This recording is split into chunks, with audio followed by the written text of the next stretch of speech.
الحمد لله والصلاة والسلام على رسول الله رب اشرح لي صدري ويسر لي أمري واحلل عقدة من لساني يفقه قولي. السلام عليكم ورحمة الله وبركاته. فهم قرآن بشيوي أسان جلسي هفدهم همه شما عزیزان را خوش آمدید میگویم. امیدوار هستم که می غایبینم زود برسن. جزاكم الله خيرا، اهلا وسهلا ومرحبا.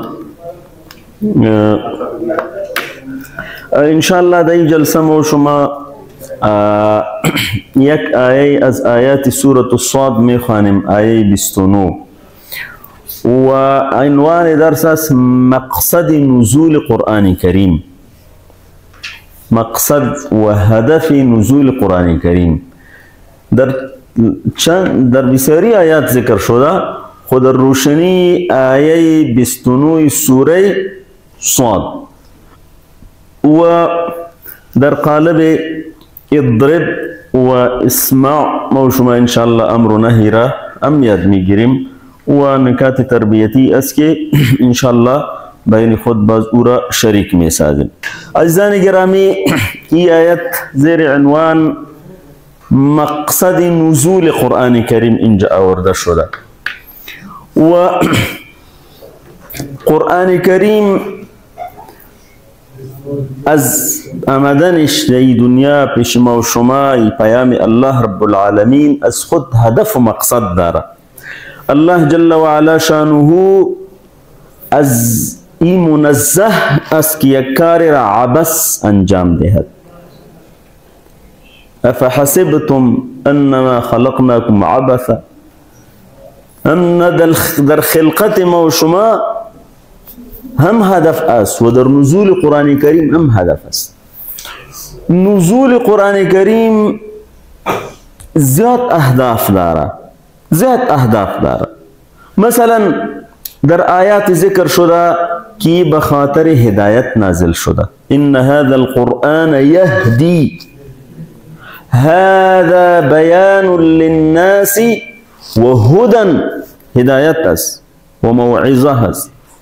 مثلا ای امد از مقصد قرآن لقد انزلنا الیکم کتابا فیه ذکرکم، مسائل شما دی بحث شده، افلا تعقلون.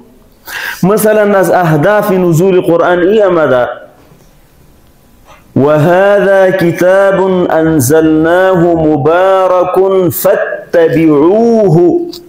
فاتبعوه واتقوا لعلكم ترحمون.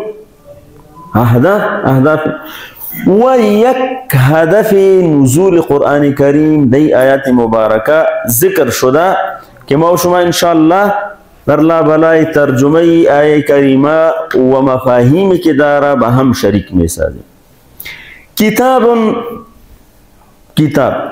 و شما گفته بودین که او اسمی که به او دو زبر دو زیر و دو پیش باشه او چی هست؟ اسم خاص است یا عام است؟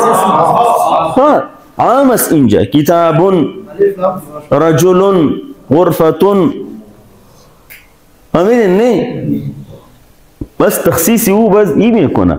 کتاب ابوک کتاب، لیکن شما اگر این خاص میکنین بس چی میگوین؟ الکتاب. کتاب یک کتاب. و جمع کتاب چی هست؟ کتب. در قرآن کریم کتاب و کتب زیاد آمده. ذلك الكتاب کتاب است نه؟ کتب فی کتب یدرسونها، کتب قیمه. کتاب و کتب، کتاب یک کتاب و کتب جمع یعنی کتاب ها. انزلنا انزلت انزلنا،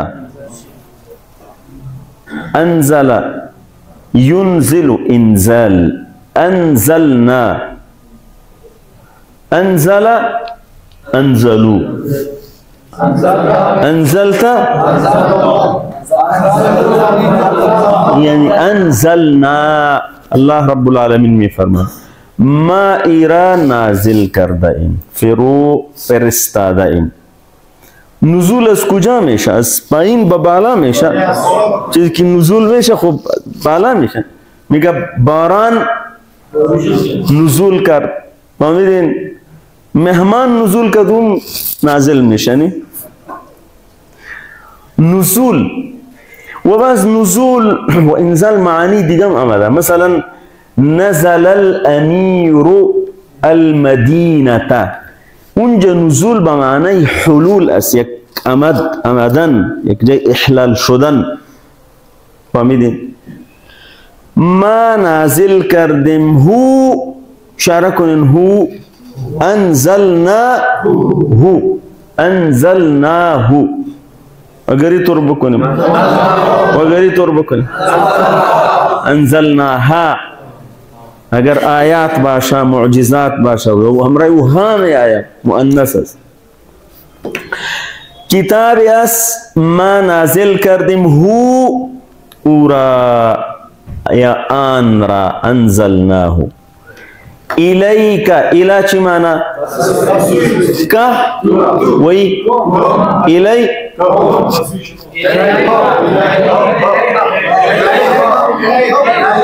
الیهم، چرا هم الیهم الیهی اینجاست الیک.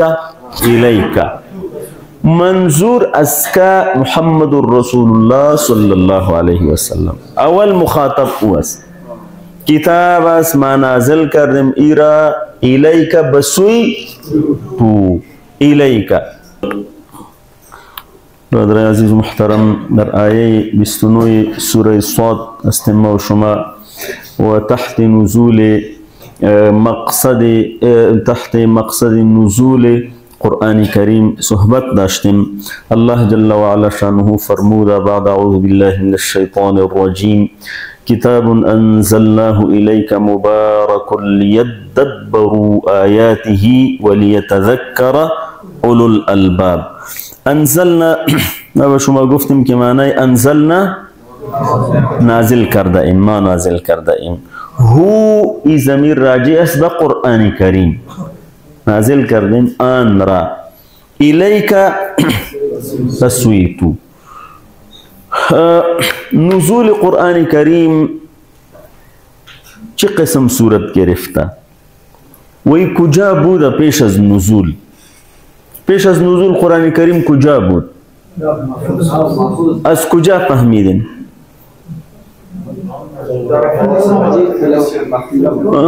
در حدیث کجا آمده؟ در قرآن کریم بل هو قرآن مجید فی لوح محفوظ. اونجا بود و جبریل امین علیه السلام حسب ضرورت او را از امونجا میگرفت که چی قسم میگرفت، این کیفیت به ما و شما واضح نیست، الله رب العالمین معلوم است. و به قلب پاک و اطهر جناب رسول الله صلی الله علیه وسلم نازل می فرمود. و انه لتنزیل رب العالمین نزل به الروح الامین. کجا؟ على قلبك، یعنی القام شد به قلب اطهر جناب رسول الله صلی الله علیه وسلم. بخاطر چی؟ لتكون من المنذرین، لتكون مردم ربین خبردار بکنی در غفلتی که قرار دارن. و ای به کدام زبان است؟ عربی مبین، بلسان عربی مبین. و ذکر او در کتب سابقان بود. و انه لفی زبر الاولی. این تعریف قرآن کریم خودش تعریف کرده. و انه لتنزیل رب العالمین. و از نزول ما و شما میفهمیم که از بالا آمده. کیفیتی که جبریل علیه السلام این فاصله که شاید میلیاردها کیلومتر باشه، شاید با امو عیاراتی که ما و شما داریم و چی اندازه گیری شاید به این اندازم نشوه. چی قسم ده یک لمحه تشریف می آورد و رسول الله سلام را می فرمود که ای تصرف بکن، اینا که پرسان کردن ای را برشان بگو، ای را بگو. نبی کریم صلی الله علیه و سلم که قصه معراج خود را کردن، مشرکین سخت خنده کردن، میگه بسیار خنده آور است که تو دامی شب به بیت المقدس رفتی، خو اگر رفته باشی برای ما بگو و بیت المقدس چند ستون داشت، چند کلکین داشت، چند دروازه داشت. آنن پیش رویش الله رب العالمین آورد. یسألونک عن ذی القرنین، ذی القرنین کی بو؟ آنن جبریل علیه السلام آورد برش بگو که ای کار یأجوج و ماجوج چی کارا، وی روح چی، وی یسألونک عن الاهله چی، فورا امو لحظه می آمد. یعنی این مقاییس انسانا ای را احاطه کردن نمیتواند، اونجا دیگه مقاییس هست. فهمیدین؟ ما شما سریع ترین چیزی که تا فی الحال داریم همی روشنی هست، نه؟ نور است. سریع ترین اندازه گیری که هست، لیکن اصلا نور از چی که به آفتاب که به ما و شما از زمین میرسه چقدر وقت زمان گیر است. یعنی این هست، این موضوع است که خود نزول قرآن کریم این کلانترین معجزه هست. الله رب العالمین می فرماید که ما ای را نازل کردیم، بی نزول عظیم بی نازل شده و تعامل مسلمان را ببینید. قرار ایک طرف اونجا مانده تا قصه شانم نیستن. و باز دامی آیت می فرمایا مبارکن، کتاب را خوب بسوی نازل کردیم لیکن کتاب عادی نیست، کتاب یعنی اصلا نیتو رس کتاب مبارکن، یہ صفت کتاب است. کتاب مبارک انزلناه الیک. مبارک، مبارک خود در زبان ما و شما استعمال میشه، نه؟ عید مبارک، اختر مبارک، دیگه چی مبارک؟ عروسی. جوانا فقط عروسی را میشناسه، عروسی مبارک، خانه مبارک، خیر سیرم قبول، عروسی مبارک، وظیفت مبارک، همی کل چیزا مبارک. یعنی بهرحال مبارک در زبان ما شما استفاده میشه. خود در قرآن کریم که مبارک آمده اونجا گنگ سو خدا گرفته که نمیفهمیم سه، پدرای ما هم نمیفهمیدن و ما هم نمیفهمیم. چرا نمیفهمی؟ بسیار کلمات زبان دری ما و شما، زبانه که همه ما و شما دری است. مبارک هم در پشتو است، هم در دری هست. قرآن عظیم الشان از لوح محفوظ نازل شده به این قسم و این طور نازل نشده که یک بارگی نازل شده، بلکه کفار و مشرکین یک شبه هم امی بود که چی قسم تورات خوامی تو یک بارگی آمده بود و صحف هم امی طور آمده بود، به هر پیغمبر داده شده بود که این برنامه. وقالوا لولا نزل هذا القرآن جملة. فهمیدی؟ جملتاً چرا نازل نشد؟ به این خاطر میگم ای را قبول نداریم. فهمیدی؟ لیکن شما میفهمین که این کتاب، بعضی مردم چه میکنه؟ این کتاب را که دیده شکل کتاب، این قرآن کریم را به کتابای خود قیاس میکنه. صفحه اول باز میکنه که اونجا فهرست است، باز چپترها هست، در چپتر باز سب تایتل است و باز او را میپاله. قرآن را که باز میکنه نه اینجا فهرست است، نه سب تایتل است، نه عناوین خرد است. در امو یک جای میبینی که ایمان است، نماز است، زکات است، آخرت است. این انسان میگه که چه قسم کتاب است؟ این هر موضوع را در یک جای چی کرده؟ یا اصلا مشکل انسان است که او قرآن کریم را به کتابای انسانی قیاس میکنه. فهمیدی؟ بس امو تصوری که در ذهنی او در مورد کتابای انسانی هست، در روشنی او قرآن کریم را میبینه. طبیعی است نمیفهم. در حالی که قرآن کریم به شکل خطبه ها نازل شده. قرآن کریم کتاب میدان است. نبی کریم صلی الله علیه و سلم و او مجموعه مبارک همراهشان در میدان عمل بودن و به هر چیز که ضرورت میشد آنن نازل میشد. فهمید؟ این قسم است. به این شکل اگر به قرآن کریم انسان ببینه باز میفهمه. بسیار ترجمه ها نوشته شده، ترجمه را که میخوانه بعض خصوصا تراجم تحت اللفظ انسان ما خوشونیدیم که بسیار ادبیات بالا هست و که خو میگه که جملات چی هست. مشکل لازمو چی هست که کتاب الله را به کتاب انسان قیاس میکنه. فهمیدی؟ کتاب انزلناه الیک مبارک. ببینید عزیزان گرامی برکت چی هست؟ اولین برکت خوی است امی در تعبیر ما شما که برای انسان الله رب العالمین نعمتها و وسائل و امکانات عطا فرماید. باز برکت ای است که ای وسائل و ای امکانات و ای نعمتها دوامدار شود. ای طور که یک چند روز باشه و باز او گرفته شود. ای دوام پیدا کنه. در برکت سومین نقطه افزایش و نمو هست. نعمتها که به انسان داده شده و همواره چی شود؟ اضافه شده برای اضافه شده برای زیاد شده برای. این برکت است.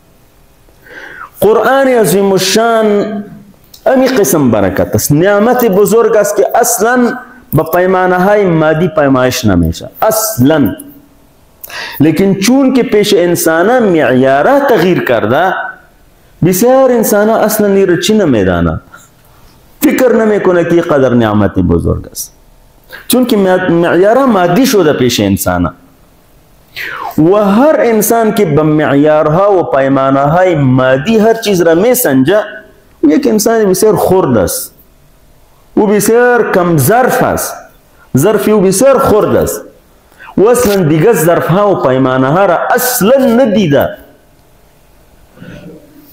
و بعد از این قرآن عظیم الشان این نعمت است که مسلسل است. اگر مثل یهود و نصارا که به اونا نعمت ها داده شده بودن لیکن این نعمت از اونا گرفته شده، زیرا که اون نعمت انجیل و تورات و صحف و هر پیغمبر یک راهنمایی داشت. كان الناس أمة واحدة فبعث الله النبيين مبشرين ومنذرين وأنزل معهم الكتاب. از این آیات معلوم میشه که پیش هر پیغمبر یک کتاب بود. صحیح است که همی چار مشهور وأنزل معهم الكتاب. لیکن این انسان این نعمتها را چی کرده است؟ تلف کردن، ضایع کردن. یهود و نصارای بدبختا خو هیچ چیز را در حالت خود نمانده. مولاهای یعنی با اساس بعض مصالح شخصی خود دو تحریف کردن، مطابق مزاج مردم دو تغییرات آوردن. چون که حفاظت او با امی مولاهای اونا سپرده شده بود. بما استحفظوا من کتاب الله. این حفاظتی کتاب ها به اونا سپرده شده بود. لیکن این نعمت ما و شما مسلسل به این خاطر است که به ما حواله نشده اصلا. انا نحن نزلنا الذکر و انا له لحافظون. اگر به ما و شما حواله میشد ما و شما از اونا زیاد بادر نیستیم. فهمیدین؟ خب الله رب العالمین انتظام حفاظتی را کرده. باز شما میبینید که همواره یعنی نعمت به هر اندازی که انسان در هر مقطع زمانی به قرآن نزدیک شده برکات دیدن که اصلا در تصورشان هم نبود. فهمیدی؟ این قرآن و این است که تا روز قیامت برکاتی کتاب موجود است. تا روز قیامت بعض مردم بعض انسانات توفیق پیدا میکنه این برکات را حاصل میکنه. خود را خانواده خود را منطقه خود را امت خود را سیراب میکنه از امی یعنی نعمتهای فراوانی و کسی که توفیق پیدا نکرد مثل خزانه سربسته، مثل که کشور ما و شما است، میگه بسیار معادن داره، چی کنیم به این معادن که از این استفاده نکنیم؟ زیر پای ما و شما معادن است. معدن خوب است که تو از این استفاده بکنی. فهمیدی؟ ای که بمانه با یک 50 قرن از مردم، 50 قرن بعد مردم کار خود داره، تدبیر خود بکنه. امی قسم خزانه سربسته هست که انسان از استفاده میکنه. اصل قضیه عزیزان گرامی قضیه ای است که انسان به کدام ظرف به قرآن کریم رجوع میکنه. ما پیش می مثال به شما گفتیم بعضی مردم ظرفش بسیار خرد است، به یک بحر میره یک سطل آب را از اونجا پر میکنه، یک سطل فقط بحر. لیکن بعضی مردم ظرفش کلان است، پای کلان را بسته کرده با ماشینای بسیار کلان، نهرها را از اونجا میکشه و منطقه خود را و کشور خود را با امو آب چی میکنه؟ سیراب میکنه. او بحر با امو یک سطل والام نمیگوید که تو چرا کم گرفتی، و کسی که از او نهر میکشه با اون نمیگوید که به تو نمیتیم. او آمده هست کسی باشه که ظرف را داشته باشه، ظرف کلان، و از استفاده بکنه. فهمیدی؟ امی قسم انسانای با ظرف بکار است، مبارک است. شما بس ببینید عزیزان گرامی، یعنی برکاتی که خود قرآن ذکر کرده در اون ماهی که نازل شد، آیا او بهتر از 1000 ماه نیست؟ قرآن کریم فرموده انا انزلناه فی لیلة القدر، و باز لیلة القدر تعریف میشه، باز در اخیر می فرمایه که لیلة القدر خیر من 1000 شهر. این خیریت شب قدر به خاطر نزول قرآن است، خیریت رمضان به خاطر نزول قرآن است. شهر رمضان الذي انزل فيه القرآن. فهمیدین؟ برکات را شما ببینید، شما برکت را ببینید به او شخصیتی که نازل شد، او فقط پیغمبری امت نی، و سید البشر شد، سید البشر. خودش می فرمایا انا سید ولد آدم ولا فخر. به این ما تفاخر نمی کنیم که الله رب العالمین این مقام داره که سردار تمام انسانیت هستیم. باز دامو شهری که نازل شده، شما ببینید که مکه و مدینه، نزولش در مکه آغاز شد و اختتامش در مدینه. از بهترین بقاع و قطعه های زمین گشته، بروی زمین مقدس ترین اماکن شده. شما ببینید باز با امتی که نازل شده، این مبارک قضیه مبارک باشه، مبارک هست. این امت سایس که راه را چی کرده، لیکن به نص قرآن کریم خیر الامم هست. کنتم خیر امت اخرجت للناس. فهمیدین؟ برکت قرآن کریم را ببینید. با اون نسل که نازل شد، نسل اول صحابه رسول صلی الله علیه و سلم، و خیر القرون شد. جناب رسول الله صلی الله علیه و سلم فرموده خیر القرون قرنی ثم الذین، و باز بدرجه هر کس که به نزول قرآن کریم نزدیکتر بود او بهترینی چی بود. و بعض امو کسی که ایره تمثیل کرده عملا و برکت را فهمیدن. شما تاریخ اونا را ببینین عزیزان گرامی، فقط در 100 سال اول تمام ابرقدرت هایی که از او پیش بودن او زیر تسلط ای صحابه کرام شدن. یعنی اصلا مثل که می دو قوت بزرگ آل سی قطبی شده، چین هم هست، پر خدا چی میزنه که ما هم هستیم دمیه، و روسا را خدا زده بودن، لیکن پوتین بدبخت بازی دیگه را چی کرده وی نیو ورلد آردر والا خو شما میفهمی او خو چی هست او خود چی میگوید سرانوال کل دنیا است فهمیدی دعوی ایرا داره که ما به دنیا باید نظام بدیم ما به شما اینجا بگویم عزیزان گرامی اصل کار مسلمان مقابله با می تمدن غربی هست فهمیدی شما کسی که عالم هستن امام هستن این گپ را بفهمین از این مسائل چی براین که مرده میشنوه و مرده نمیشنوه از این کمی براین اسقاط میشه یا نمیشه سر و دعا بکنیم یا نکنیم از این براین مقابله شما دیگه جای است خود در کوچه حسن چپ زدن سر اصل مقابله شما او است مؤامراتی او را بشنوی و او جنجالایی که به انسانیت خلق کرده شما جوابی او را بگوین و این منبع پیش شما هست فهمیدی ما از این سمت هستیم و او از این سمت است بس این گپا هستیم فهمیدی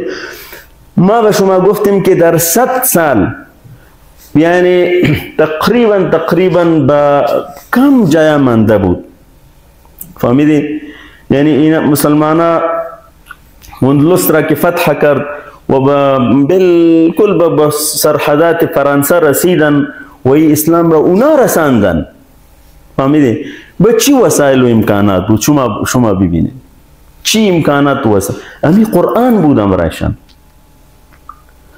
هم به او تفکرشان بالا بردن هم اداره و سیستم و نظامشان یعنی اهل شدن که اونا میتوانند که دنیا را اداره بکنه الله رب العالمین بر شمی قسم داد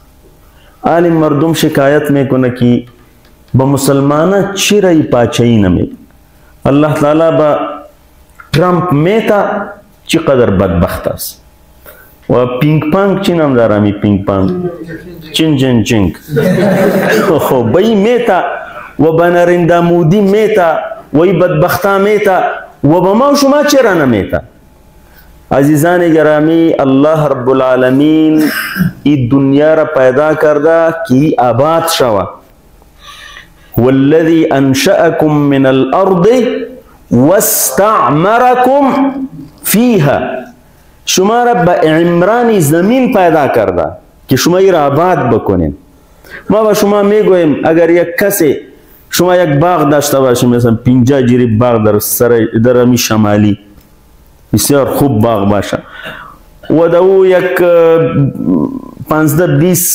دهقان شما مقرر کنین به هر یک 30,000-40,000 ماشم بتین و خانه اونجا جور کرده باشین به هر یک و شما کاری که به اونا سپردین که خدمتی بکنین و باغ چی شوه رشد بکنه و امو چی خودرو را بکشین و چی بکنه لیکن این دهقانه چی میکنه قرار خواب هستن میگه ماش ما حواله است قصه خان صاحب هستیم در قصه اجی صاحب 2 سال بعد بیا زو میایا باز اونجا وقت میبینی او که میایا باغ را میبینه که به یک جنگل مبدل شده و این دهقانه بجایی که درختای خودرو را چی کنه می درختای میوه‌دار را میزنه که چوب بکار است فهمیدی که میبینه که از باغی که به اینا حواله شده بود و جنگل شده اجی صاحب چی میکنم رایونه اگر قاروق باشه خوب به نرخ منډی خوب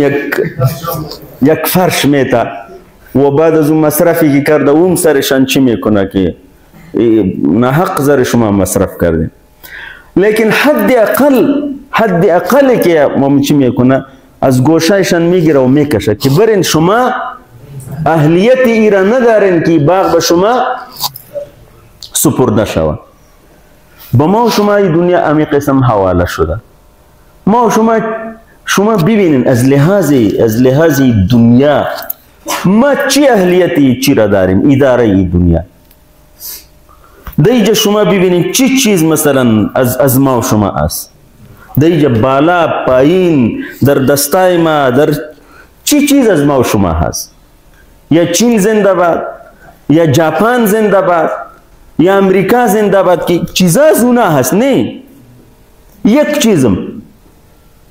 چیزم از ما و شما نه پس ما دعوی را کرده میتونیم که ما یه چی را اداره میکنیم این دنیا.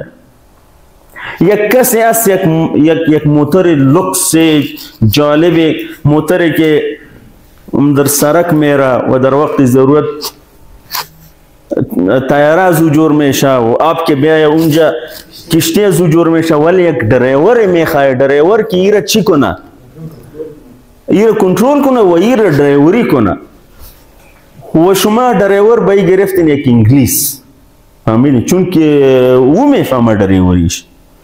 و ای اجی صاحب میآیا که بایی انگلیس $2000 معاش میتی، تو را خدا بزنه خوی بچه کاکایت بیکار است. بایی $200 بتی ایره امرش چی نمیگیری؟ ڈرایور. خو شما برش میگوی که اگر در جلب 6 مرم میکشه و خودم میکشه و موتر هم چپه میکنه، زیرا که نمیدانه. امی صورتحال است عزیزان گرامی. ما شما این طور گپه یا نزنیم، امی وضعیت است. فهمیدی؟ به ایران که مشکه خورد حداقل خو فهمید که از کجا خورد. اینجا اگر کدام مشک بخوره ما شما خو ایرم نمیفهم، دفاعش خو چی میکنی؟ ایرم نمیفهم که از کجا آمد. امی طور نیست. یعنی مضحکات و مبکیات است. انسان چرا امو چیز را میگوید که یعنی ما به شما کشور خود را نمیگویم، امت محمد صلی الله علیه وسلم به شما میگویم. این عربا را میبینین امریکایی به زور سرش چی میفروشه؟ سلام. به زور میگه بخر کشته میشی. او نمیفهمه که برای چی میخره، به زور سرش میخره. یعنی این امت تازی، یعنی کامی که شما چی شوین، تجارت ها با امی قسم است، تعلیم با امی قسم است، تخصصات کو تخصصات، اقتصاددان ما که فارغ میشه. ما از چی شاگرد استاد پرسان کردیم که تعریف اقتصاددان اینجا چیست؟ میگه امو کسی که پول دیگرها را حساب میکنه، پول دیگه مردم را حساب میکنه. این اکسپورت اکنامیکس است. خب آی تی متخصص ما کدام است؟ فقط امی گاما را یاد گرفته بس. یعنی چرا یک مسلمان دعوه داره، قرآن را به ایمان داره و کل سیستم نظامی سودی هست؟ چرا؟ سود حرام نیست. خو انسان خو را بفهمه چرا این قسم در قبضه دیگرها آمده که مجبور است که سود بکنه. چرا؟ یک روز خوی پرسان بر ذهن یک کسی بیانی چرا؟ مسلمان است و بس فقط با می رب بمانین که در بین خود چی کنه. این قرآن کریم موجود است. صحابه کرام از لحاظ علم، از لحاظ تخنیک، از لحاظ اخلاق اینا امامای انسانیت شده، اماما و پیشوایان. و جایی که می رفتن به مردم نمی گفتن که کار بکنن، فقط خود را می طور نشان می دادن. کونو مثلنا. علی ماما بگوی که کسی را گفته میتونه کدام مسلمان که مثل ما واری شوی، مثل تو واری که شوی خلاص غرق شد. فهمیدی؟ این مسئله است، این برکتی قرآن. و این طورم نیست، تا تقریبا 11-12 قرن بازی قرآن کریم حکمت کرده بر روی زمین. خو تاریخ خو اصل نه. این غربی ها خو غلط تصویر میتا، دروغ میگویند در حق مسلمان. شما باز او عدل و انصاف را ببینین، او پیشرفت و امی عباسی را ما شما میکوبیم، مشکلات داشتن، لیکن او ترقی و پیشرفتی که او وقت آمده کمی خود مقایسه کنین با چی خود. فهمیدین؟ در بغداد اونا شفاخانه جور کرده بودن دیگه. اگر کدام کتابی دیگه خوانده نمیتانین، امو تمدن جاودان از مصطفی سباعی بخوانین، ترجمه شده، روائع الحضارتنا در عربی هست. تمدن میگه شفاخانه جور شده، یه حکومت اسلامی شفاخانه جور کرده که اونجا مریض فقط تا شفاخانه آورده میشه، دیگه به پیوست میوست ضرورت نیست. این کار حکومت و نظام است که او را چی بکنه، علاج و معالجه و چپرکت و خادم و بعد از او در پالویش کمی دورتر یک کوتل جور شده. این مریض که از این مرض چی شوه باید یک 20 روز یک ماه اونجا خوراکای خوب بخوره تاکه صحتمند به معنی کامل. این کار حکومت بود که به خانه شان برسانه. مصارفی تکلیفات این کل کار چی میکرد؟ حکومت می. این مسلمان ها کرده این کار، این طور نیست. یعنی امی چیزی فن تعمیراتی که هست شما ببینید، در دیگه جای نروید، امی افغانستان ببینید، به غزنی خو رفتن نه، امی مناره را خود دیدین که انسان حیران میشه که نه کرین بود نه چی بود، چطوری بالا کرده. منار جام را خود دیدین نه، در غور خو رفتن نه، هرات را خود دیدین نه. یعنی این قضیه طور نیست استازای محترم. دامی قطب مناره که در چی هست، در این رو خود دیدین، تاج محل را خود دیدین، مسجد شاه، یعنی به تمام تخنیکا حرمی که ترکا جور کرده بود عثمانی ها، امو پیش حرم پیش که هست، امو ستونه سرخ که هست، دیگه انجینیرها آمده بودن و ایره که چک کردن گفت که تعمیرات جدید ممکن چی شوه، لیکن این میطور ثابت است. این چی قسم این چی را تراشیدن، از کجا آوردن، چی قسم اینجا نصب کردن. یعنی اگر ما و شما چی کنیم یه تخیل به ما معلوم میشه. تخیل امتی وقتی که کار میکرد دست به کار بود، امی قسم کارنامه ها داشتن، علما متخصصین ساینسدانا اهل طب، یعنی این قسم امت بود. لیکن وقتی که انحطاط آمد و عالم وضعیت منحط است، ما محتاج دیگران هستیم در هر چیز. فلهذا عزیزان گرامی را عرض کردیم که مبارکون با مو کسایی که نازل شد این قسم کارنامه ها را اونا در تمام دنیا در علم و عمل و تخنیک و تکنولوژی امام و قدوه بودن. و الحمدلله ای است که فی العالم این توانایی موجود است.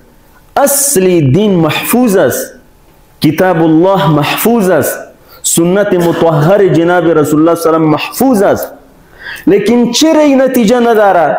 امی نتیجه ای که بود این خو یک سوال است نه، هر کس از خود پرسان کنه. این به مولا جنگی ها ببار نمی آید. فهمیدین؟ این کار میخواه، زحمت میخواه، عقول کلان میخواه، ظرفیت میخواه. فهمیدین؟ نصرانی ها و یهودی ها می آمدن در بغداد و در جای می گشت و گذار داشتن، تبلیغ برای دین خودم می کردن، لیکن مسلمان می فهمیدن که تبلیغ اینا هیچ چی نداره، نه تاثیر داره، زیرا که هیچ چی نداشتن، نه هیچ انتاج نداشتن. کلیسا امی قسم بیعمل و بدعمل بود. کلیسا ها امی قسم بود. فلهذا مسلمان کاملا مطمئن بودن.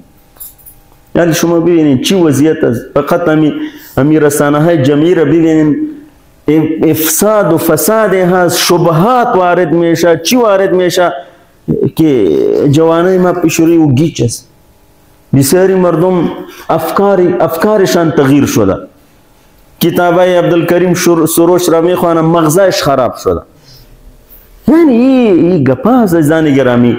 مبارکون خود ترجمه کنین، کتاب انزلنا هو مبارکون، مبارک است. امی کلمه مبارک در گوشتان باشه، مبارک است. خانه تان مبارک میخواین چی است؟ مبارک است. منطقه تان، مکتب تان بس مبارک است. لیکن ما شما از این برکت چی گرفتیم؟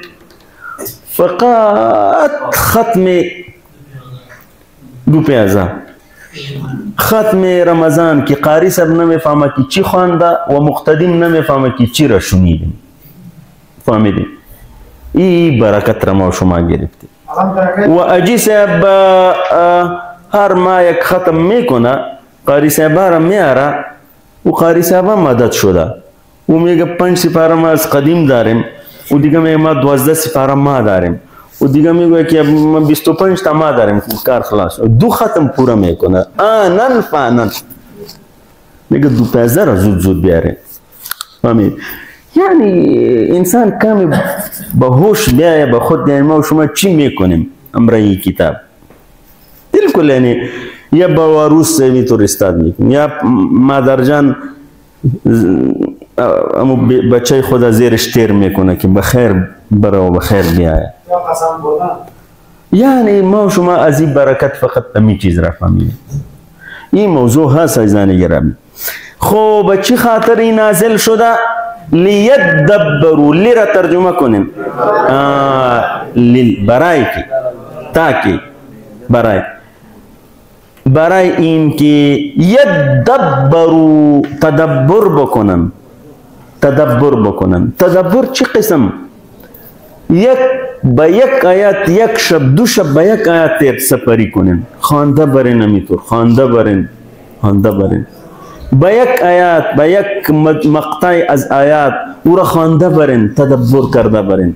خو ای کلام الله، ای کلمه را به ای مفهوم، ای کلمه، ای لفظ، ای مبا لیدبروا، بری تدبر بود. لیدبروا که کل اینها این انسانا با کسی که نازل شده که همه اینا چی بکنه؟ فکر و تدبر بکنه.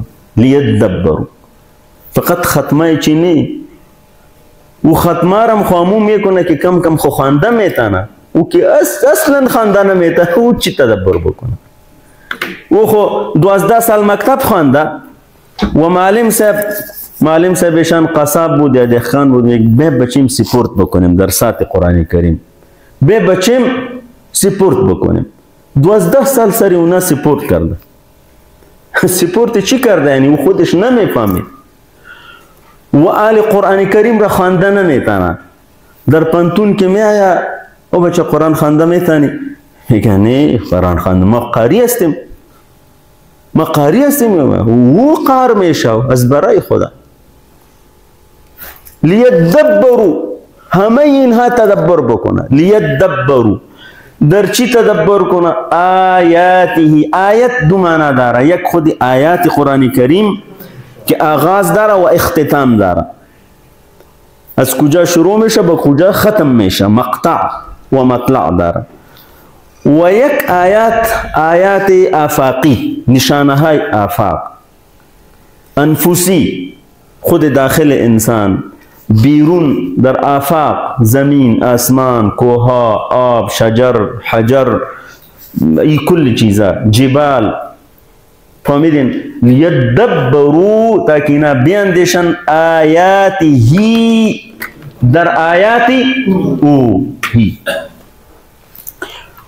ولیتذکر و ترجمه کنید لی برای این که یتذکر نصیحت بپذیرن. ولیتذکر سکنی 2 هدف بیان شده، 2 تدبر و تذکر. تدبر و قرآن خوی را میگوید که به خاطر نازل شده. حالی اگر کسای دیگه اهداف ازی میکشه از طرف خود کاریونه هستن دیگه. ولیتذکر و تاکه نصیحت و پند بگیرن، قبول کنن. اولو و اولی در قرآن کریم زیاد آمده. اولو الالباب، اولو الامر، اولی بأس. اولو یعنی صاحبان، فهمیدین؟ اولو بأس شدید، اولو اصحاب. الباب لب مفرد است، عقل. الباب جمعی است، فهمیدین؟ و صاحبان عقل ازو پند و نصیحت بگیره. به این معنی کسی که از قرآن کریم رو میاره و ازو پند و نصیحت میگیره الله رب العالمین به او صاحب عقل گفته. و کسی که کار نمیکنه اگر مفهوم مخالفه را بگیریم به چی معنی شد؟ یعنی بیعقل. فهمیدین؟ عزیزان گرامی در روشنی آیات دی دو هدف را قرآن کریم ذکر کرد. شما ترجمه کنین کتاب انزلنا هو انزل الى کا مبارک لیدبروا وليتذكر أولو الألباب عقل صاحبان عقل. عزیزان گرامی تدبر و تذکر دو هدف مهم در آیت ذکر شده. تدبر و تذکر. تدبر یعنی اندیشیدن، غور کردن، مسلسل دو تفکر کردن. یک آیت را بخوانین یا در یک آیت یک قضیه آمده باشه مسلسل دو انسان فکر بکنه. و تذکر بعد از تدبر باز تذکر دی چی درس بود، چی عبرت ها بود، چی نصیحت ها بود، باز او را از آن خود کردن و او را عملی ساختن. این را میگوید تذکر. یک تدبر است و یک تذکر. خب ما و شما آلی ببینیم قرآن خب ما ای امر کرده، لیکن ما و شما چی میکنیم؟ بسیار کم، بسیار به پیمانه و اندازه کم تدبر و تذکر موجود است. موجود شاید باشه لیکن بسیار کم است. به این خاطر کارا خراب است. عزیزان گرامی شما ببینین که ما و شما وقتی که یک حالی خو اخبار و رواجش بسیار کم شده. سابق اینطور بود کسی که اخبار صبح را نمیدید چای نمیخورد، میگه خبر را بیارین که چی گفته. حالی خو پیش هر کس اخبار موجود است، هر لحظه میبینه. لیکن این اخباری که ما و شما میبینیم یا میشنویم به تدبر ضرورت نداره. گفته شد که 20 تا 50 اسرائیلی مردار شدن، خلاص انسان خوش میشه و خلاص. فهمیدین؟ این ظالمه یهود صهیونیستا جبالیه را بمبار کرده، انسان خفه میشه لیکن به تدبر خو نیاز نیست، خبر است تیر شد. فهمیدی؟ کانال پشتیپا الحمدلله بروی چی هست؟ یعنی در برای کارش برای افتیده و برو بخلاصی هست، خبر او تیر میشه. لیکن ما و شما وقتی که یک کتاب ساینس را میخوانیم، مثلا ما و شما کیمیا را میخوانیم، مثلا ما و شما بیولوژی را میخوانیم، مثلا ما و شما فیزیک را میخوانیم، آیا این ممکن است که همینطور مثل اخبار واری از او تیر شویم؟ او را چند بار میخوانیم، خصوصا کسی که زیاد کلش دو جا کار نمیده. یا زمین محصلین پرسان کنین اینا چندین بار تیر میشه، بعض میخوانه، بعض ولی میگه نشد، میره با یک شاگرد که او میفهمه، باز او را هندیوال نفهمیدیم فردا امتحانه، میگه اولا کلای ما خلاص نشده بکی پیش استاد بریم. امی طور نیست، بعضی را که میخوانه باز از یک تلخیص جور میکنه. فهمیدین؟ باز یک محصل میخیزه از امی خلاصه یک خلاصه دیگه جور میکنه، اگر او 10 صفحه باشه او را در 5 صفحه میاره. باز یک دیگه کمی هوشیار پیدا میشه، ایرا مایکرو میکنه خلاصه الخلاصه، بس در روز امتحان میاره همین جمعی من معلم صاحب خوب بیازو نمیبینه، مثل ما ولی 4 چشم داره عینک داره نمیبینه، باز از اون نوشته میکن. خب به هر حال کتاب حقوق، کتاب تقنین که دو قواعد قانون سازی هست، کتابی که مثلا تاریخی و حفظش ضرور است، آیا با یک مرور کفایت میکنین شما؟ لیکن ما و شما همراه قرآن کریم امی کار میکنیم مثل که همراه اخبار میشه. اون کسایی که خوانده میتانه، او کسایی که خوانده او خو بسیار فیصدی بالا هست، نه 90% بالا. او خو میگو ما خو نمیتانی، قاری صاحب ما میفهم، ولی که قاری صاحب میفهم. فهمیدی؟ او میتور مرور میکنه. حالی شما ببینین که این کتاب آمده به این خاطر و ما و شما امرایی کار میکنیم. این جایز است شما بگوین. شما بگوین که نشسته هستین، این کار از کردن است. این را ما و شما میکنیم امرای قرآن. و قرآن کریم فرموده که به این خاطر نازل شده لیدبروا آیاته ولیتذکر اولو الالباب. فلهذا سوال دیگه ای است که خود تدبر آل انشاءالله ما آماده شدیم، امی مجموعه محترم تدبر میکنیم.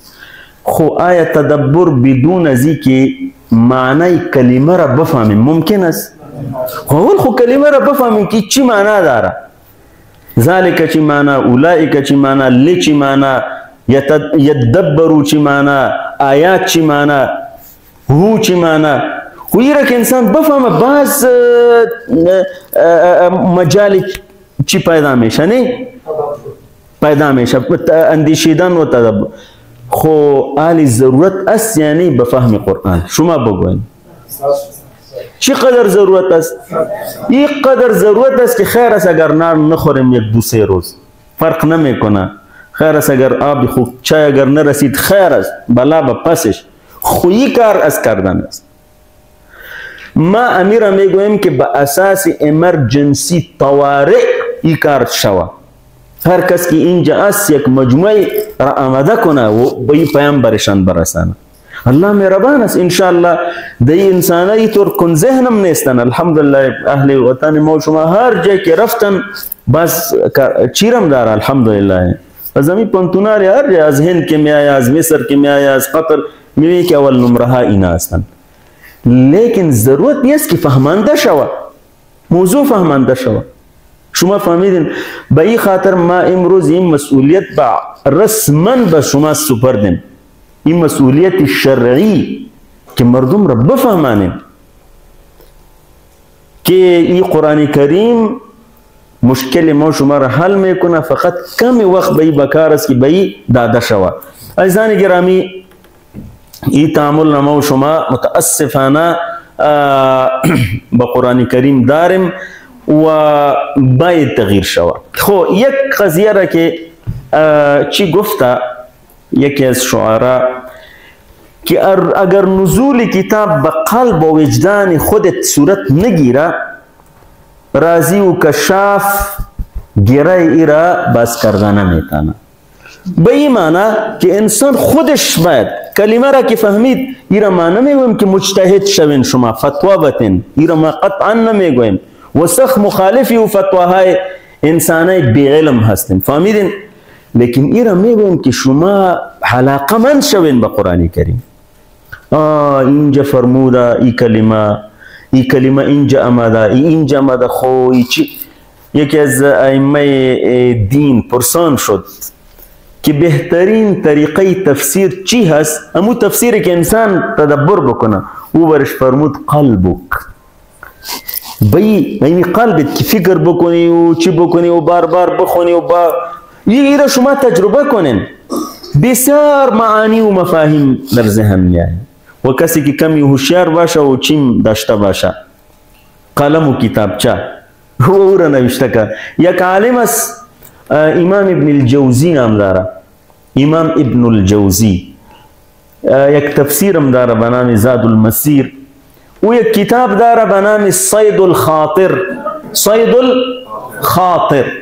او بسیار کتاب جالب است، ترجمه شده به فارسی، به پشتو فکر میکنیم نشده. او میگوید که صید الخاطر این معنی که ما خاطره ها را شکار کردیم. امی به مجردی که در ذهن ما یک موضوع آمده، او را چی کردیم. حتی او نوشته میکنه در مقدمه، گاهی طور شده که شب نصف شب بس یک چی آمده، امون فورا چی شدیم ششتیم. اونجا خب برخا و گروپ هم نبود که روشن کردیم نوشته کردیم. یعنی او بسیار جالب. انسان ذهنش امی قسم است، بسیار دو افکار می آیا، بسیار چیزای مهم می آیا، اگر او را قید نکنه چی میشه؟ او فرار میکنه. العلم صید والکتابة قید. فهمیدین؟ اگر نزول کتاب بر وجدان تو صورت نگیره، رازی و کشاف گیرکشا نیست. فهمیدین؟ خب آلی موضوعی است که قرآن کریم با امی تدبر و تذکر را چطور میتانیم؟ راه عملی چی است؟ عزیزان گرامی، قرآن کریم با انسان امی 4 نوع ارتباطات داره. انسان هر ارتباط او را چی کنه؟ با اصطلاح ارزیابی کنه. یک رابطه ما و شما با قرآن کریم مستقیما هست، دایرکت است. او ای است که انسان تصور نکنه که قرآن کریم یک کتاب هست که مثل که کتابای و ویدا و فلان بود آل کاربرد نداره، بلکه کتاب زنده هست. حکمت او لا یزال است و قدیم. فهمیدیم؟ کتاب زنده هست. چون به جان رفت جان دیگر شد، جان چون دیگر شد جهان دیگر شد. فهمید؟ بالکل امی کار میکنه. این را بهتر انسان ببینه وقتی که ما و شما تلاوت میکنیم، وقتی که امام صاحب در نماز میخوانه، وقتی که در رادیو تلاوت میشنویم یا به هر شکل، ما و شما مستقیما به این رابطه داریم. الله رب العالمین ای را میبینه که بنده ما در مقابل ای آیت چی تعامل نشان میده، او چی به اصطلاح تفاعل میکنه. اگر او به او اهتمام کرد و او را کتاب هدایت دانست و یا فهمید که دی آیاتی ان صلاتی و نسکی و محیای و مماتی لله، خو موضوع آمده دی قضیه است. ای رابطه را انسان اول ای رابطه انسان به ای کتاب ای را ارزیابی کنه. یا ای طور است که او قاری صاحب خوانده میره یا خودش خوانده میره و ایش در قصه نیست که چی خوانده میره. فهمیدی؟ یک رابطه دایرکت و رابطه به اصطلاح مستقیم هست از ما و شما. بعد از این قضیه دیگه ای است عزیزان گرامی، شخصی پرسنل با قرآن رابطه. او ای است که وقتی که یک آیت را میشنوه خود را مخاطب قرار بده. این طور نگوه که والله خود در باره منافقین مدینه آمده بود، ما خو صاحب در این لیست نیستیم. این صفات خو صفات یهود است، بر یهودا آمده صاحب. این در مورد نصرانی ها و مشرکین آمده. نه، انسان مستقیما خود را مخاطب قرار بده که آیا ما خو دی چی نیستیم. قرآن کریم ایره فرموده تتجافى جنوبهم عن المضاجع وبالاسحار هم كانوا قليلا من الليل. ما در کجا هستیم در اینجا؟ الذين ينفقون في السراء والضراء، ما در کجا هستیم؟ انما المؤمنون اخوه، ما در کجا هستیم؟ يا أيها الذين آمنوا لا تبطلوا صدقاتكم بالمن والأذى واعبدوا الله ولا تشركوا به شيئا وبالوالدين وبذي القربى واليتامى والمساكين والجار ذي القربى والجار الجنب والصاحب بالجنب وابن ماذا كجا هستم؟ إن الله يأمر بالعدل والإحسان ماذا كجا هستم؟ يا أيها الذين آمنوا اتقوا الله ولتنظر يا أيها الذين آمنوا لا تقدموا بين يدي ماذا کجا هستیم؟ فهمیدی؟ ایرا میگویا رابطه شخصی. اگر کسی بگویا که ولای به دیگرها آمده تو تغییر نمیآید. فهمیدی؟ این رابطه خود، این رابطه شخصی انسان ای را ارزیابی کنه. این موضوع تدبر و تذکر به شما میگویم عزیزان گرامی. فهمیدین؟ و ما در اول به شما گفتیم که درسای طور نیست که در معلومات شما بسیار زیاد افزوده شود. هم غم است که مردم را به قرآن کریم چی کنیم؟ وصل کنیم. و بس خود انشالله راههای علم و راههای معرفت باز میشه. یک موضوع پلان و طی شده.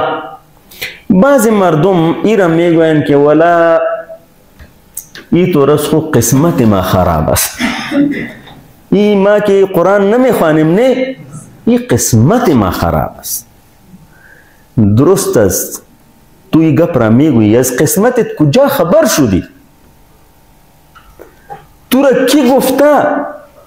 تو را خو همواره ای گفته میشه که بین قرآن بخوانین و خیرکم من تعلم القرآن و هر چیز ای بالکل صحیح است که به هر دانه نام کسی که از او استفاده میکنه نامی او نوشته هست، صحیح است، هر چیزی مقدرات هست، لیکن تقدیر را غلط تفسیر کردن و غلطی و اشتباه خود را باز به تقدیر حمل کردن قطعا نادرست است. تو که کل زبانه را یاد گرفته میتانی، اینجا چرا کر و کور شدی؟ گچ و گول شدی؟ چرا؟ تو خوب میفهمی، خوب استعداد داری و بعد فقط موضوعی است که در برنامه ایت نیست. تو به برنامه جور کو باز ببین. ما تشکری میکنیم از عزیزان ما که 19 روز بود نمیفهم، ولی از یک ماه بیشتر تر شد. متعلق خواستن نه، این کار آسان نیست، به ما خوب میفهمیم. ما میفهمیم زیرا که ما همینطور مرتبط هستیم، فهمیدی؟ لیکن ما میفهمیم که انشالله عزیزان ما که هست نه تصمیم دارن انشالله که به قرآن زندگی بکنن انشالله. فلهذا عزیزان گرامی ای پلان ای طی شده را انسان غلط تفسیر نکنه، فهمیدی؟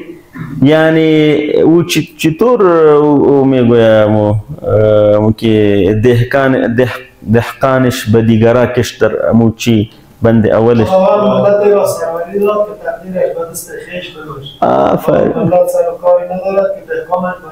به دیگرا کشت، فهمیدی؟ ای به این معنی نه که اقبال لاهوری سے به تقدیر ایمان نداره، او تقدیر را صحیح تفسیر میکنه. تنبلی خود را تقدیر گفتن آیا این درست است؟ انسان تنبلی خود را به چی نندازه به تقدیر. خود دیگه یک رابطه دیگر ما شما داریم متعلق ریلیونت. اصلا موضوعی است عزیزان گرامی. قرآن کریم دی دو نقطه هست. نقطه اول این است که قرآن کریم کتابی چی است؟ هدایت است، صحیح هدایت. ذلك الكتاب لا ريب فيه هدى ان هذا القرآن يهدي. لیکن یک کسی میآید و او بگوید که چی هست؟ امی پروژکتور در قرآن کریم در کجا هست؟ و بگوید که امی تاریخ آریایی ها در کجا نوشته هست؟ و یکی بیاید طبیعی است که یا یکی نقطه دیش به شما درست است، علوم است، منبع علوم هست، لیکن اصلا انسان باید او چیز اول دریافت کنه که به خاطر دنیا و آخرتش مهم است هدایت. بعض اگر دقائق قرآن کریم در قرآن کریم اشارات است به علوم، لیکن کسی اگر ایرا کتاب ساینس بگویا، کتاب ریاضیات برش بگویا، کتاب فیزیکس برش بگویا، کتاب جغرافیه برش بگویا، آیا این معقول است؟ خب یک موضوع دیگه ای است اگر یک انسان علوم قرآنی را از یک کسی بخوانه که او اصلا او را یاد نداره. مثلا ما یک مثال میگویم که شما مثلا از یک دکتر متخصص چی مثلا مشکلاتی چی زیاد است؟ گوش و گلون بسیار به او بیروبار است و وقت گرفتین و 15 روز بعد نوبت شما آمد. باز اونجا که رفتین نوبت شما آمد و از دکتر صاحب بگوین که دکتر صاحب کچالو امروز چند روپه هست؟ و باز بگوی که پیاز سیر چند است؟ آیا این معقول است؟ و تو میگوی که تو 15 روز انتظار کشیدی به خاطر ای آمدی، ای رو خب برو در چی پرسان کو؟ منده پرسان کو. ایجای خو ذبح کر گوش گلون ای خو بیست.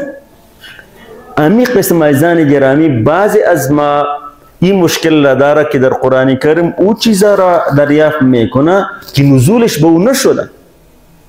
درست است که در اساسات ریاضی هست. شما میفهمین که اساسات ریاضی از 1 تا به 10 هست. در قرآن کریم 1 است یا نیست؟ 1 2 است یعنی 3 است یعنی 3 رابعهم 4 است یعنی 5 است. 5 کجاست؟ 5 آلاف. 6 است یعنی کجاست؟ فی 6 ایام. 7 است یعنی 7 لیال و 8 است. 9 است 9 رهط. 10 است تلك 10. 11 است 11 12 است کجاست؟ ان عدة الشهور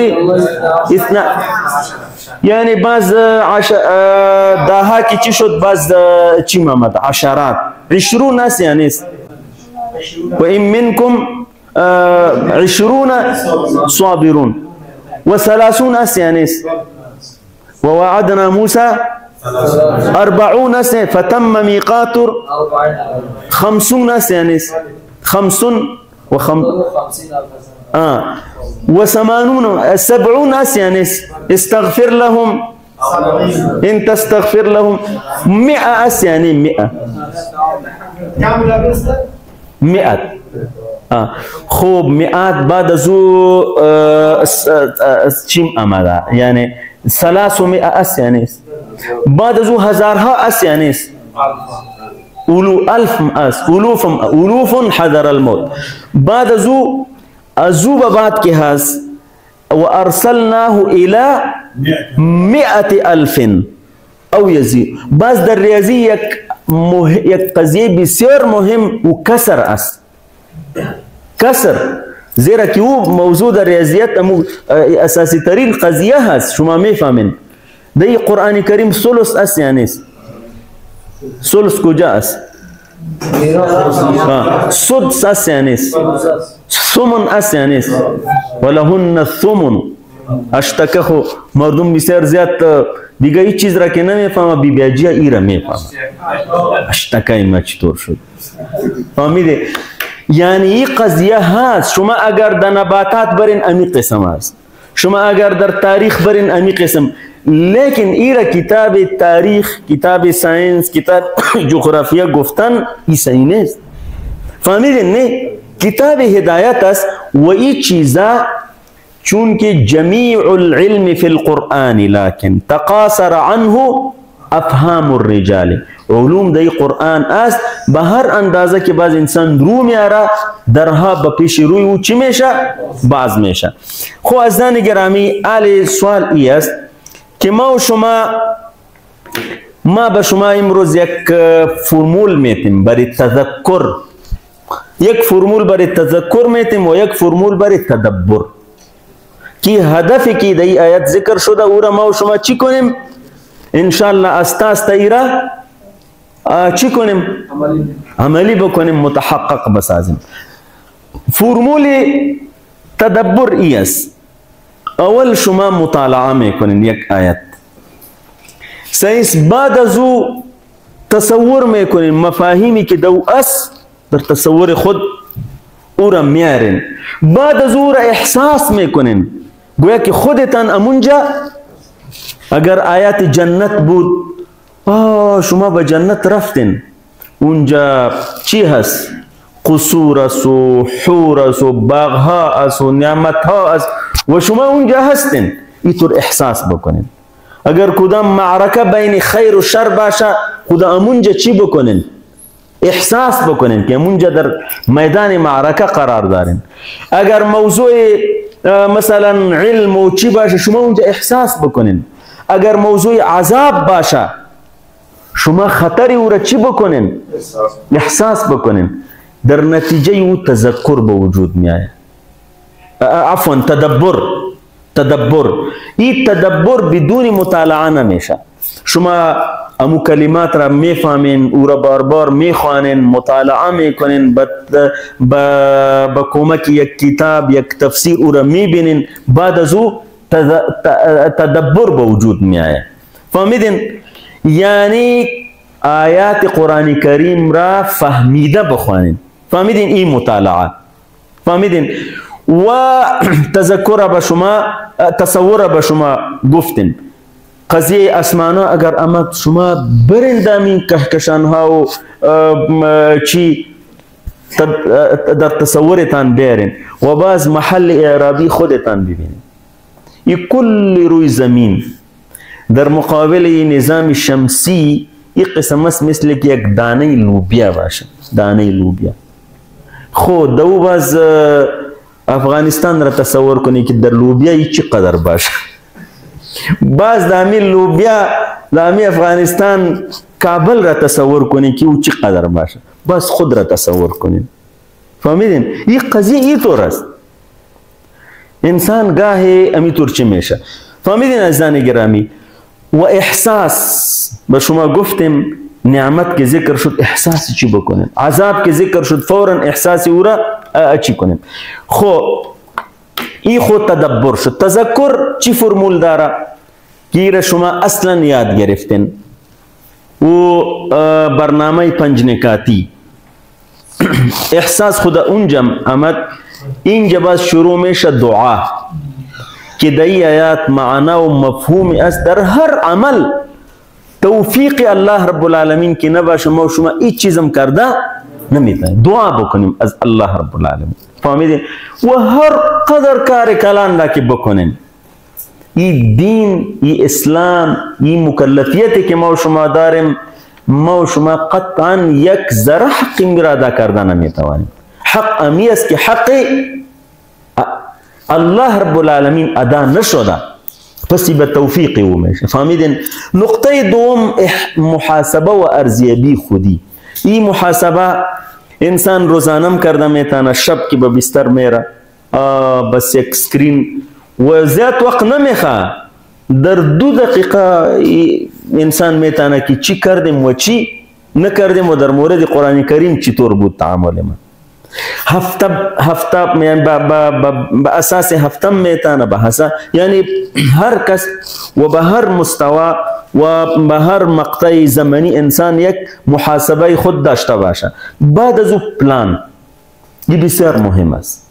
انسان بی پلان به این معنی هست که برای نکردن یک چیز پلان گرفته باشه. فهمیدی؟ ما در اول به شما گفتیم کسی که بنان خوردن پلان جور نکنه او به چی پلان جور کردگی است؟ به گرسنگی. کسی که به یاد گرفتن قرآن کریم پلان و برنامه جور نکنه به امی برنامه پلان ریخته که یاد نمیگیره. و در مورد هر آیه ای که آمده که لا یغتب بعضکم بعضا، ای که آمده ولا تجسسوا، ای که آمده ولا تقتلوا النفس التي حرم الله الا بالحق، ای که آمده که یا ایها الذین آمنوا لا تأکلوا اموالکم بینکم بالباطل، ای که آمده که یا ایها الذین آمنوا اتقوا الله وذروا ما بقی من الربا. این خوبه ما شما گفتم میشنی. فهمیدین؟ به این پلان انسان جور کنه. ما شما انسان هستیم، ممکن اشتباهات داریم، لیکن پلان که جور شد این انسان خود به خود در قالب قرآن کریم چی میشه. و بعد از او عزیزان گرامی رساندن این پیام. چرا؟ زیرا که جناب رسول الله صلی الله علیه و فرموده بلغوا عنی، بلغوا معنی برسانید، عنی چه ترجمه کنین؟ اگر ای طور بکنیم عنا، اگر ای طور بکنیم عنهم، اگر ای طور عنی، جنابشان فرموده از جانب ما برسانین ولو آیتا، اگرچه یک آیت یک موضوع را یاد گرفتین او را برسانین. بخاطر این که عزیزان گرامی این امت بارسالت است، این امت صاحب میشن است، این میشنری است، میشنری. این امت دارای میشن و رسالت هست. مثل یهود واره نیست که نه کسی میآید و نه کسی برآید. نه، هر فردی مکلف است که به دیگران خب بسیار آسان شده. همین فیسبوک و واتساپ یک پیام شما بگوین، سابق خو یک چیزی که نوشته میکردین دایی غم میبودی که آلی را کی چاپ میکنه. آلی به هیچ ضرورت نیست، فقط نوشته کنین و صدها انسان امو حلقه اثرتان او را میبینه. فهمیدین؟ لیکن گپ صحیح باشه، فهمیدین؟ غلط نباشه، این شرط است. و از حد خود تجاوز نباشه. چیزی را که انسان نمیفهمه او را نگویا و نه فتوای او را بده. فهمیدی؟ بسیار مسئولیت بزرگ است. دیگه چیزی را که میفهمه او را باید برسانه، به وسایل برسانه. کسی ای توانایی را نداره، یک کسی را کفالت بکنه که او علوم قرآنی را یاد بگیره، چی شوه او یک کار دیگری بکنه، یک راه خو نیست. نه، فهمیدین؟ یعنی در رساندن پیام، و ما به شما پیشم گفتیم که پیام فقط به زبان رسانده نمیشه، انسان به عمل خود اول برسانه. این را نشان بده که این قسم یک به همسایه شما چی باشه، شما به او الگو باشین. در مسجدی که میرین اونجا شما به مردم الگو باشین. به تعاملی که در یک شرکت دارین، در یک کمپانی دارین، در یک دفتر دارین، شما به اونا چی باشین؟ الگو باشین. شما یک جای امام هستین، خطیب هستین، مردم از شما یاد بگیرن. این اسی پیام. و به سطح این وسائل، این تلویزیونا، این رادیوهای، کل شی وسائل است. و از همه بیشتری است که خانه ما، شهر ما، شهروالی ما، منطقه ما این پیام رسان باشه. فهمیدین؟ این رساندنی پیام بلغوا عنی ولو آیه دی کلی چیزا می آیه. عزیزان گرامی، این موضوع هست که بدون تدبر و بدون تذکر این ممکن نیست که مقصد نزول قرآن کریم تکمیل شود. به این خاطر در آیه 29 سوره صاد آمده: بعد اعوذ بالله من الشیطان الرجیم کتاب انزلناه الیک مبارک لیدبروا آیاته ولیتذکر اولو الالباب. ولکن این یک روزم نمیشه که یک روز شما میتور در یک ساعت همینطور جذباتی شوین و از این دروازه که براین کل چیزا را همینجا بمانه. یا یک هفته که تیر شد باز بخیر، خیر ما خیر شما، برین بخیر. این دوام میخواه، تسلسل میخواه. و انشاءالله ما امیدوار هستیم که این عزیزان ما و امروز که کمی غیر حاضر هستند اینا این سلسله را دوام بده. بلکه ما میخوایم که اینا دوره تخصصی را بگیره که اونا ترینر شوه، ماستر ترینر شوه. اگر کل اینا نمیشه حد اقل نصف اینا خو باید چی شوه، این پیام را چی بکنه. وقت ما و شما تکمیل شده. ما و شما فقط با همی دو پیترن چی که بود او را ما و شما میخوانیم، او را شما یاد بگیرین. ضربه چی معنی؟ و شما اگر بگوین که تو بزن، از همی ضربه تیر شویم. خب با پیترن یکی یک چیزی آمده: غفره یغفرو. شما از این امر بگوین: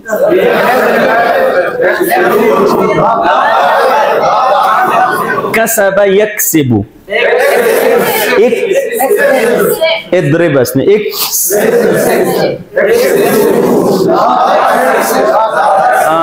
ملک یملکو. اگر کسی بگوی املک، شما چی میگوی؟ زیرا که با قالب چی هست؟ اضرب. املک. آفرین. و ما سمع يسمع بوزن واس حمد يحمد. ازي امر بگوین اسمع. ازي امر چی حمد يحمد. احمد. لا تسمع. لا تحمدوا. آفرین. عمل يعمل. ازي امر چی میاد؟ اسمع اسنی. علم يعلم.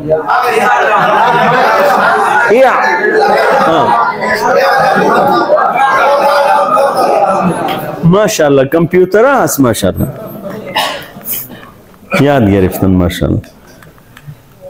با شما بار بار گفتم که این 4 مثال مهم این چیز که از یک طرف کثیر الاستعمال هست در قرآن کریم و این که آسانم هست، یعنی از ثلاثی مجرد امی 4 باب که هست.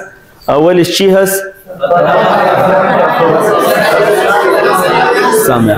او جمله چی بود که شما یاد گرفتین؟ بعد چی میشه؟ اگری کار نکردین فلهذا سمع یسمع. این گپ را از برای خدا بشنوید، به این عمل بکنید. در نکات تربیتی برادر عزیز محترم 5 دقیقه اگر گرفته شد انشالله. خب این است که این شنیدن بزرگترین نعمت است. شما اگر دیده باشین در قرآن کریم این سمع از تمام حواس پیش آمده. ان السمع والبصر والفؤاد. در دیگه جای هم نه امو چی که آمده در سوره چی؟ وجعل لكم السمع والابصار والافئده. در امو سوره حمیم سجده که آمده وما كنتم تستترون ان يشهد عليكم سمعكم. اول انجم سمع آمده. السمع والبصر. این سماعت بسیار زیاد قضیه مهم است. شما ببینین بعضی مردم نابینا هست لیکن مادامی که گوششان جور است بسیار عالمه دائمی چی شده. لیکن یک عالمی که یک کسی که شنوکر باشه مثلا او هیچ مثال نیست که او عالم شده باشه. یعنی یک راه ورودی بسیار مهم معرفت است. اول خود ظاهری میره حفاظت کنی. یعنی بعضی مردم دی چی میزنه؟ کلی میزنه کلکام. این کارا نکنی از برای خدا. این دکترها برای چی هست؟ چی کنی؟ بسیار چی هست. وی که الله رب العالمین با یک سیستم خاص جور کرده که با امو اندازه صدا بره و اینجا کنترل میشه ای صداها. اگر کل صداها با شکل اصلی داخل میره انسان دیوانه میشه. شما به این خاطر میبینید که بعض جایی که سر و صدا زیاد است کلی مردم چی هست؟ گنگس هستن. گنگس امو در وطنای ما شما خواهم اسیا هست نه؟ اونجا او چی که هست مور چی میگه اگه تمون سو جرندگره او صدای دیگر را نمیشناسه. همیشه همینطور فکر میکنه که کل مردم نمیشنوه. این کوچی ها را نمیبینی. این چون که در کوه ها و چی میباشه صدای یک دیگر را با آسانی نمیشنوه. از دور با آوازی چی این در چیم که میایه میطور بلند بلند فکر میکنه که کل مردم نمیشنوه. این کمی حفاظتی و این دعا که هست اللهم عافنی فی بدنی اللهم عافنی فی سمعی اللهم عافنی فی بصری. این دعا در حدیث آمده. به این خاطر عزیزان گرامی کسی که عموما کسی که کرس و چیم داره او گنگ هم است. امی تو رست نه فلهذا نه گفته میتانه و نه کدام رای ورودی دیگه است که او بس میبینه امی قسم بیچاره. الله تعالی او کسایی که محروم است به اونا اجر عظیم نصیب کنه و در دنیا خو از بسیاری چیزا محروم است در جنت الله رب العالمین برش عوض عطا فرماید. به این خاطر استاد محترم این آیاتی که شما خواندین و ما به شما گفته بودیم که سماعت به این خاطر مهم است که انسان درست بشنوه. ما در اینجا تدریس میکردیم، محصلین توجه نداشتن، خصوصا همی کمپیوتر ساینس و همی اقتصاد و همی حقوقی بالکل همی تو یک نوع اوایی وری بودن. ما برش گفتیم که او برادر این دو گوش الله تعالی برای بچی داده. گفت استازی را به این خاطر داده که به یک گوش بشنویم و به دیگه بکشیم. همین شوخ بود. یعنی راهی ورودی معلومات است و در آخرت هم از این پرسان میشه. این را درست باید استعمال کنیم، صحیح استعمال کنیم و متوجه باشیم که از این پرسان میشه. ان السمع والبصر والفؤاد كل اولئك كان عنه مسؤولا. الله رب العالمین به ما و شما توفیق عمل نصیب